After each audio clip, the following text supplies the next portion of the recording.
Good morning, everyone. This is Srikanth Rajan, and welcome back to the Wealth Management Podcast from mpiinvest.com. And of course, we did not have the podcast yesterday, being a Tuesday, and we are back on the 501st episode of our market podcast.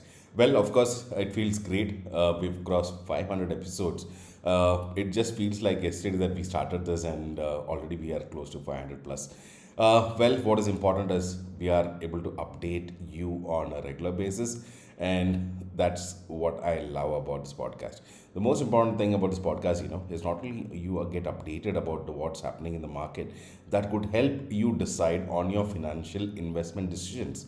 And well, we are super proud to be building a great family at MPI Invest, where people are investing wisely and growing their money at this point of time. So that's something beautiful. So let's get going with today. Well, talking about, we have to talk about 2 days because Tuesday also we don't have a podcast. That was yesterday. So talking about the last 2 days, especially if you look at yesterday, if you look at the stock market in India, the markets were absolutely volatile. The way the markets were going up and down, one candle goes up for 15 minutes and next candle, the huge one, goes downwards. It was like the markets were struggling to get a direction at this point of time. And this is a time when markets, the bulls and the bears both are at equal power at this point of time.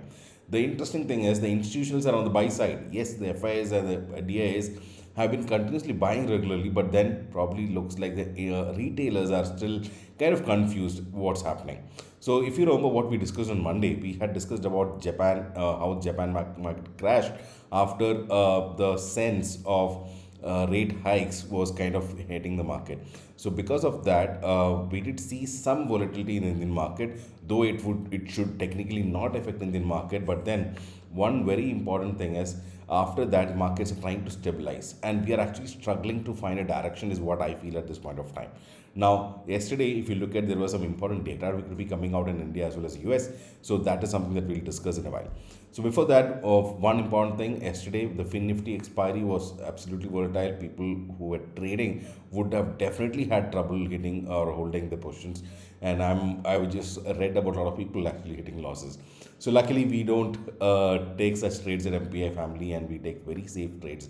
That way we are kind of safe and we are still in profit for this week, I would say. Well, that's trading apart. Trading is something that we don't promote. So talking about investing, now the most beautiful thing is markets can never be predicted. In fact, if you look at the US, in US on like last Friday, we could see Nvidia getting into some profit booking. It further fell on Monday. Now that kind of gave a feeling in media talking that Nvidia's rally is over. Now, is that so? Well, I am sitting with my personal investment in Nvidia, sitting with more than 400% return. So, did I have to book profit? Definitely not. In fact, the AI play, the artificial intelligence play, is going to continue for some more time, is what I feel. And in fact, yesterday there was something very interesting. So, first of all, the CPI data was due. The US and India CPI data did come. In US, the CPI has actually come slightly higher than last month from around 3.2. Though it is a slightly higher, what happens is the core inflation is kind of still under control. So that kind of gave a feeling that markets are not done enough. But what gave positivity to US market yesterday was Oracle. In fact, Oracle came out and said that they are planning something jointly with Nvidia, which is now the AI darling in US at this point of time. So that kind of gave a boost to both the stocks yesterday. Both Oracle and Nvidia has closed a great green in the market in the US. So this kind of gave a great rally in the tech stocks in the US, and that overall has helped S&P 500 also go up. So overall, US markets have closed in a great positive manner yesterday. But then talking about India, in India there is huge volatility still continuing because of multiple things. The first thing is of course elections that we know, because of which the markets are struggling to go up, because it just cannot go up before there is something really clear. Along with that, something very important is the electoral bonds details coming out. Now, yesterday, SBI again has kind of is letting out details already, and I think on Friday it will have complete details out of like who has given how much into electoral bonds. So this could be something that could kind of hold markets in India for some time, and the volatility could be going over to the peak. So what could happen is, see, let's consider it this way. For example, if I have donated to electoral bonds, definitely I would not do it without a reason unless I get some benefit out of it. Now, what will happen is once SBI comes out with all details of who had invested in these electoral bonds, I mean, who had donated to electoral bonds, and they might then people will start looking for what are the contracts that these people got, or what are the business these people got from the government. So if that happens, and if that some linking comes up, then that could be something which could get Indian markets into super duper volatility. So that could be something on the cards for India for now. The second important thing is looking at the banks. Now banks are looking like, oh, banks are giving a lot of credits, but one very important thing is understand, a lot of people, retailers, are moving money to mutual funds. Mutual funds are record highs. That means deposits in banks are reducing. So that was a report that came yesterday, which kind of makes a feeling that Indian banks are slowing down on deposits and growing on credits. Now, credit, where does credit come? So basically, all the money that is lent out as loans has to come from deposits, which is in the bank. Now, if banks don't get deposits, then how will the banks give loans?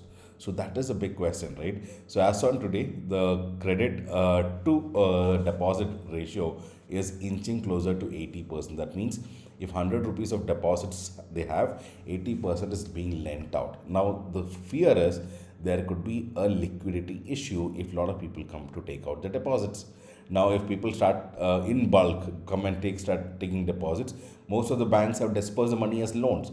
Then how will they get the money back? So these are some concerns over banks at this point of time. So see, anything should have a balance.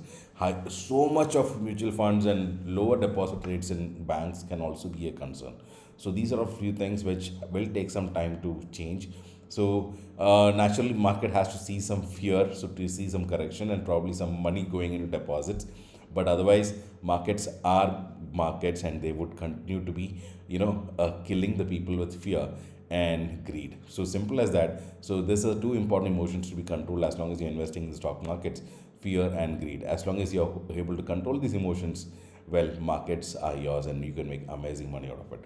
But then the simplest way to be making money without all worrying about all these things is investing in a mutual fund or a managed fund or a PMS or a AF, because without all these worries, you just sit tight and enjoy making money.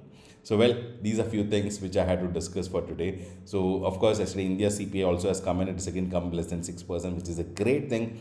As per RBI, it has come lower than RBI target. But then, very important thing to notice, the growth of manufacturing sector. In fact, manufacturing sector in India has actually grown at a great pace in the last 1 year. But now that growth rate is not continuing. So whatever growth has happened is continuing, but the rate at which the growth is happening compared to last year is kind of reducing slightly. So which is not a great thing again. So manufacturing sector would see some pressure. So that's something that could be on the cards as of now. But now, a very important thing, I do remember some mutual funds coming out with manufacturing sector mutual funds focused on manufacturing sector. I'm sure a lot of people would have invested into it thinking that manufacturing sector is going to make big gains. But then I am not personally a fan of such sectoral mutual funds. And if you have done that, well, if you have done your due diligence and invested, it's up to you how you're doing it. But at MPA family, we have not invested in such a mutual fund at all for any investors. Well, that's just a declaration that I'm giving. Doesn't have to be your decision to make your investment. If you want to make informed decisions on investment and grow your money, you could schedule a meeting with us at mpiinvest.com, and we could have a one-to-one meeting, understanding your financial goals and making you the right investment portfolio, and all this free of cost for now. So do schedule a meeting at mpiinvest.com. See you there on a one-to-one meeting with me, and we will discuss more. So that's it for now. I keep forgetting this, but then do press the like button if you love the content that we share. That motivates us.